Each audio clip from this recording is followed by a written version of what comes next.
يغسلون وجههم بصابونه. صابونه هي مال وجه، هي مال شعر، هي مال جسم، ووجههم يلمع لمع.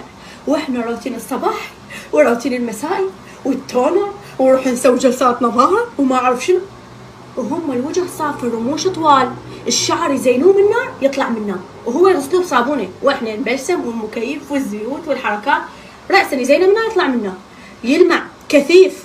واحنا شعرنا هالشعرايه الباقي تشوفون حتى بهاي الحظ قاعد والله العظيم خوش، وهو يغسل وجهه، المنشفه نفسها اللي ينشف بيها وجهه وجسمه وشعره، واحنا الشعر منشفه والجسم منشفه، هو حتى بالبرده يمسح وجهه ووجهه يلمع وياكل الاخضر واليابس وتلقيه رشاقه.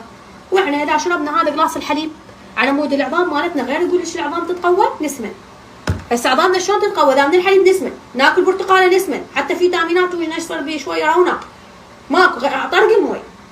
وهم ياكلون الاخضر واليابس والباكشه واللفات الفلافل، واقفين اسم الله عليهم على لفات الفلافل وحده ببطن الاخ وحده، وتلقيهم مسقوطين وشون ضعيفين ورشيقين.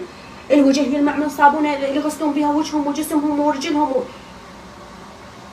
والشعر ماكو يزين منه يطلع منه، واحنا نتوسع على مود البيبي هير يطلع. شوف الحظ والبخت، انت بس قيس الحظ والبخت وشوف السنين شلون عندها حظ وبخت، وما راضي ما راضي بهاي اللعن.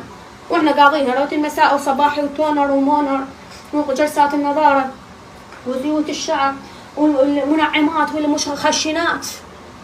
عيش ببخت، موت ببخت، مقروض يا ما عندك بخت.